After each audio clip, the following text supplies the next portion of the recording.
श्री कृष्ण कहते हैं, इन 5 पेड़ पौधों के कारण आती है गरीबी, तुरंत उखाड़कर फेंक दे। दोस्तों, कई ऐसी बातें बताई गई हैं जो करने और न करने से जीवन पर सकारात्मक और नकारात्मक प्रभाव पड़ता है। जैसे पेड़ पौधे भी हमारे जीवन पर अच्छा और बुरा प्रभाव डालते हैं। कई पौधे ऐसे हैं जिन्हें घर पर लगाने से नकारात्मक ऊर्जा आती है और आर्थिक स्थिति भी खराब हो जाता है। तो आइए जानते हैं कि किन पौधे को घर पर लगाने से दरिद्रता आने की मान्यता है। दोस्तों, एक समय की बात है जब देवर्षि नारद भगवान श्री कृष्ण से मिलने के लिए द्वारिका नगरी पधारते हैं। तब भगवान श्री कृष्ण उनका स्वागत करते हैं और उनके आने का कारण पूछते हैं। फिर देवर्षि नारद कहते हैं, हे प्रभु, आप तो सर्वज्ञ हो, सब कुछ जानते हो, फिर भी हमसे कारण पूछते हैं। आज मैं आपके पास यह जानने के उद्देश्य से आया हूँ कि मनुष्य को किन किन वृक्षों का रोपण करना चाहिए और कौन से वृक्ष भवन के सामने लगाने चाहिए और किन वृक्षों का रोपण करने से दरिद्रता दूर होती है तथा शत्रु, रोग, भय, भूत, पिशाच आदि संकटों से बचने के लिए कौन से वृक्ष भवन की सीमा में लगाने चाहिए। तब भगवान श्री कृष्ण मुस्कुराते हुए कहते हैं, हे देवर्षि, तुमने आज समस्त मानव जाति के कल्याण के उद्देश्य से बहुत ही अत्यंत महत्वपूर्ण प्रश्न किया है। इसलिए मैं तुमको एक छोटी सी कथा के माध्यम से बताऊंगा कि वृक्षों का तथा पेड़ पौधों का भवन के पास लगाना कितना शुभ होता है और कौन से पौधे भवन के पास लगाने से दुख एवं दरिद्रता आती है। और जो भी मनुष्य इस कथा का ध्यान से पूरा श्रवण करता है, उसके सैकड़ों पाप नष्ट हो जाते हैं और उसकी दरिद्रता का नाश होता है। दोस्तों, फिर देवर्षि है कहते हैं, हे प्रभु, मैं इस कथा को अवश्य ध्यान से पूरा सुनूंगा, कृपया मुझे वह कथा सुनाएं। फिर भगवान कथा को शुरू करते हैं। एक अत्यंत शोभायमान नगरी थी। उस नगरी में जितेंद्र नाम का वैश्य अपनी पत्नी के साथ निवास करता था। जितेंद्र भगवान विष्णु का भक्त था और वह नित्य भगवान विष्णु की पूजा करता था। जितेंद्र की पत्नी भी सुशील और गृह कार्य में दक्ष थी। घर में धन धान्य की कोई कमी नहीं थी। भगवान की कृपा से उसके पास सब कुछ था। इस प्रकार से अनेक दिन बीत जाने के पश्चात जितेंद्र की पत्नी अपने आंगन में कुछ वृक्षों का रोपण किया और नित्य उन वृक्षों को जल चढ़ाकर उनकी सेवा करने लगी। किंतु जितेंद्र की पत्नी को वृक्ष रोपण का ज्ञान नहीं था। उसे जो वृक्ष प्रिय लगे उन्हीं वृक्षों का रोपण उसने किया। जो वृक्ष अशुभ होते हैं उन्हीं वृक्षों का भी रोपण उसने अपने घर के आंगन में कर दिया, जिस कारण से उस वैश्य जितेंद्र को व्यापार में काफी सारा घाटा होने लगा। उसके घर में रोज कलह होने लगा। पति पत्नी में बार बार क्लेश होने लगे। उन दोनों के जीवन में अनेक कठिनाइयां आने लगी। फिर जितेंद्र का सारा व्यापार डूब गया और उसका सारा धन भी नष्ट हो गया।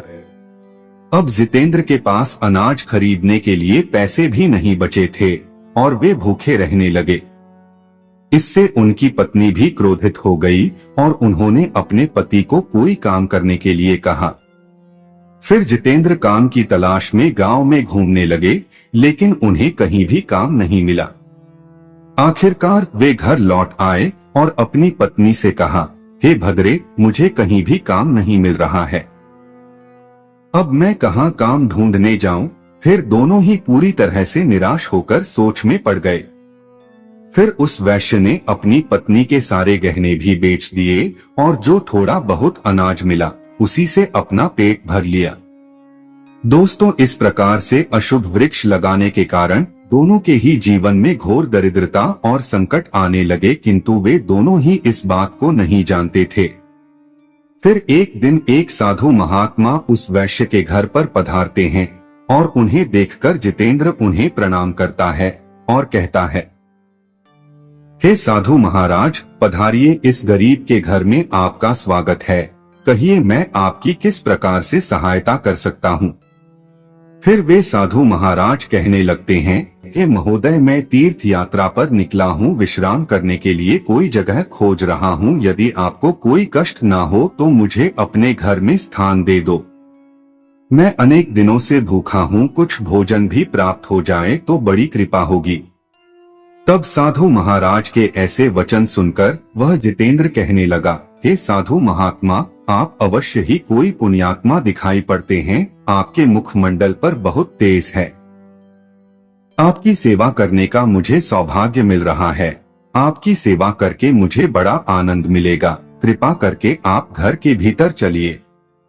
फिर वह साधु महाराज उस जितेंद्र के घर के भीतर जाते हैं और विश्राम करने लगते हैं। और जितेंद्र उन साधु महाराज की बड़ी सेवा करता है, किंतु उसके पास अन्न का एक दाना नहीं होता है। फिर वह अपनी पत्नी से कहता है, हे प्रिय, आज हमारे घर पर जो साधु महात्मा आए हैं वे बड़े पुण्यवान दिखाई पड़ रहे हैं। हमें उनके भोजन के लिए कुछ उपाय करना चाहिए। मैं गांव में जाकर किसी से थोड़ा सा धन मांग कर लाता हूँ। इतना कहकर वह जितेंद्र गांव में एक सेठ के घर पर जाता है और उस सेठ से थोड़ा सा धन देने की विनती करता है, किंतु वह सेठ उस वैश्य को धन देने से इनकार करता है और कहता है, तुम्हारे पास तो फूटी कौड़ी नहीं है, तुम मेरा धन कैसे वापस करोगे। तब जितेंद्र कहता है, हे सेठ, कृपा करके आप मुझे थोड़ा सा धन दीजिए, मैं जल्दी ही आपको लौटा दूंगा, और यदि मैं धन नहीं लौटा पाया तो आप मेरा घर ले लीजिएगा। दोस्तों, जिससे जितेंद्र की बात सुनकर उस सेठ को उस पर थोड़ी दया आती है और वह उसे धन देते हुए कहता है, हे वैश्य, यदि तुमने धन नहीं लौटाया तो तुम स्वयं ही मुझे अपना घर सौंप देना। तब जितेंद्र कहता है, हे सेठ, मैं वचन देता हूँ, यदि मैंने धन नहीं लौटाया तो मैं आपको मेरा घर सौंप दूंगा। फिर जितेंद्र उस सेठ से धन लेकर बाजार से दूध, आटा, सब्जी, चावल, शक्कर आदि चीजें खरीद लेता है और लौटकर अपने घर आ जाता है। वह अपनी पत्नी से कहता है, हे प्रिय, तुम उन साधु महात्मा के लिए भोजन बनाओ। तब जितेंद्र की पत्नी भोजन बनाती है और उन साधु महात्मा को भोजन परोसती है। दोस्तों, इस प्रकार से जितेंद्र की भक्ति और निष्ठा को देखकर वे साधु महाराज बहुत प्रसन्न हो जाते हैं, जिससे भोजन हो जाने के पश्चात वे जाते जाते जितेंद्र से कहते हैं, हे वैश्य, मैं तुम्हारी भक्ति और आदर सम्मान से अत्यंत प्रसन्न हूँ। तुम्हारी जो भी कामना है मुझे बताओ, मैं अवश्य पूरी करूँगा। तब जितेंद्र कहता है, हे महात्मा, आपका आशीर्वाद ही हमारे लिए सब कुछ है, किंतु मैं आपसे यह जानना चाहता हूँ कि किस पाप के कारण मुझे दरिद्रता का दुख भोगना पड़ रहा है। हमने तो भगवान विष्णु की भक्ति की है, फिर हमारे जीवन में दरिद्रता क्यों आई है?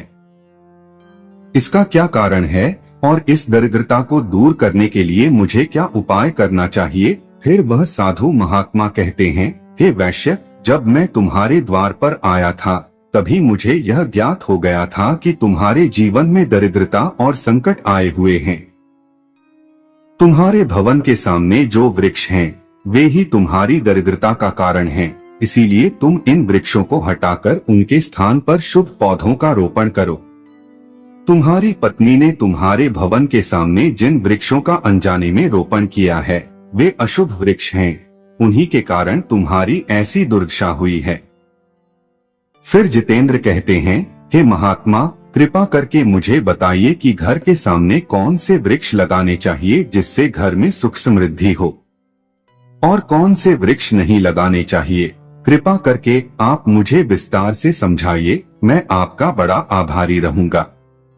फिर वह साधु महात्मा कहते हैं, हे वैश्य, ठीक है, अब मैं तुम्हें उन शुभ वृक्षों के विषय में बताता हूँ जिन्हें घर के पास लगाने से शुभ फलों की प्राप्ति होती है, इसलिए तुम ध्यानपूर्वक सुनो। दोस्तों, फिर साधु महात्मा कहते हैं, हे वैश्य, पहला है पीपल का वृक्ष। किसी जलाशय के समीप पीपल का वृक्ष लगाने वाले मनुष्य को जो फल मिलता है वह सैकड़ों यज्ञों के समान होता है। जब पीपल के पत्ते उस जलाशय में गिरते हैं तो वे पिंड के समान होकर पितरों को तृप्ति प्रदान करते हैं। इससे सभी प्रकार के पितरी दोष समाप्त हो जाते हैं। जो मनुष्य नित्य स्नान करके पीपल को स्पर्श करता है वह सभी पापों से मुक्त होता है और कभी पराजित नहीं होता है। पीपल को स्पर्श करने से लक्ष्मी की प्राप्ति होती है और उसकी प्रदक्षिणा करने से आयु में वृद्धि होती है। पीपल की जड़ में श्री विष्णु, तने में शिवजी और अग्रभाग में ब्रह्मा जी स्थित रहते हैं। अमावस्या के दिन पीपल को प्रणाम करने से जो फल मिलता है वह 1000 गाय के दान के बराबर होता है। इस संसार में पीपल के समान कोई वृक्ष नहीं है। साक्षात श्री हरि इस वृक्ष के रूप में पृथ्वी पर विराजमान हैं। इसलिए पीपल के वृक्ष को चोट पहुंचाना अथवा उसकी टहनी तोड़ना महापाप माना गया है। ऐसा मनुष्य एक कल्प तक नरक में रहता है और जो पीपल को जड़ से काटता है उसका कभी नरक से उद्धार नहीं होता है। फिर साधु कहते हैं, हे वैश्य, अब मैं तुम्हें दूसरे वृक्ष के बारे में बताता हूँ। आंवला, आंवले का फल समस्त लोकों में प्रसिद्ध और परम पवित्र है। आंवले को लगाने से स्त्री और पुरुष जन्म मृत्यु के बंधन से मुक्त हो जाते हैं। यह पवित्र फल भगवान विष्णु को अत्यंत प्रसन्न करने वाला एवं शुभ माना गया है। इसको खाने से सभी पापों से मुक्ति मिलती है।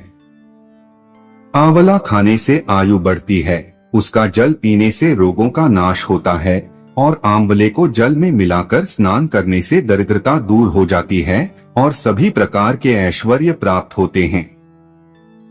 जिस घर में आंवला सदा मौजूद रहता है उस घर में कभी दैत्य और राक्षस नहीं आते हैं। एकादशी के दिन अगर आंवला मिल जाए तो संसार के सभी तीर्थों से बढ़कर फल प्राप्त होता है। अपने केश में आंवला लगाने वाला फिर से मृत्युलोक पर जन्म नहीं लेता है। जिस घर के सामने आंवले का वृक्ष होता है वहां पर साक्षात लक्ष्मी नारायण निवास करते हैं। फिर तीसरा है पाकड़ का वृक्ष। प्रत्येक मनुष्य को पाकड़ का वृक्ष अवश्य लगाना चाहिए। यह वृक्ष लगाने से जो फल मिलता है वह महायज्ञ के समान होता है। कलयुग में मनुष्य यज्ञ नहीं कर पाएंगे, इसीलिए उन्हें एक पाकड़ का वृक्ष अवश्य लगाना चाहिए। चौथा है अशोक का वृक्ष। अशोक के वृक्ष में अप्सराओं का निवास होता है। यह वृक्ष शोक का नाश करने वाला तथा निराशा को समाप्त करने वाला होता है। इस वृक्ष को घर के पास लगाने से घर में सुख शांति बनी रहती है। अशोक का वृक्ष शीतलता और यवन प्रदान करने वाला होता है। मां लक्ष्मी ने जब देवी सीता के रूप में अवतार लिया था तब रावण द्वारा अपहरण के बाद उनका वास अशोक वाटिका में था। अशोक के वृक्ष ने मां सीता की बहुत सेवा की थी। इसीलिए मां सीता ने अशोक वृक्ष को यह वरदान दिया था कि जिस भी स्थान पर यह वृक्ष होगा वहां पर उनका सदैव ही निवास होगा। पांचवा है बेल का वृक्ष।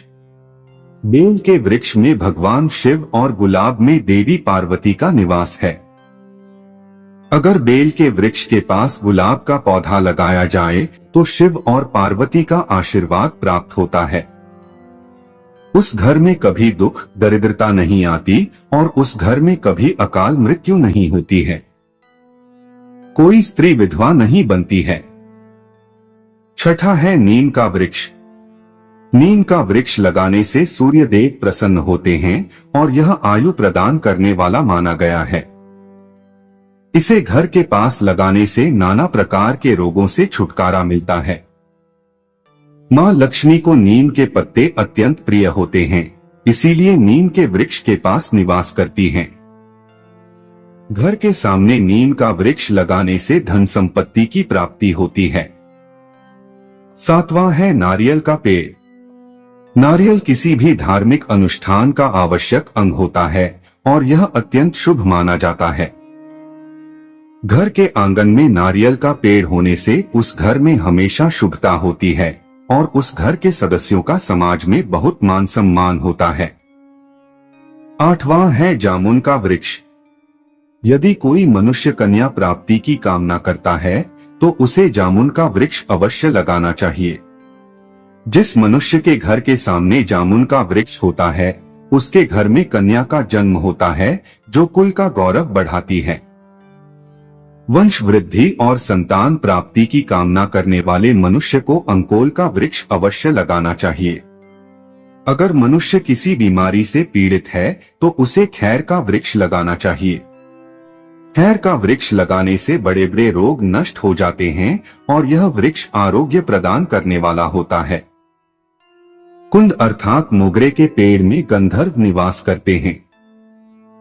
इस पौधे का रोपण अपने घर के पास करने से कार्यों में सिद्धि और शुभ फलों की प्राप्ति होती है।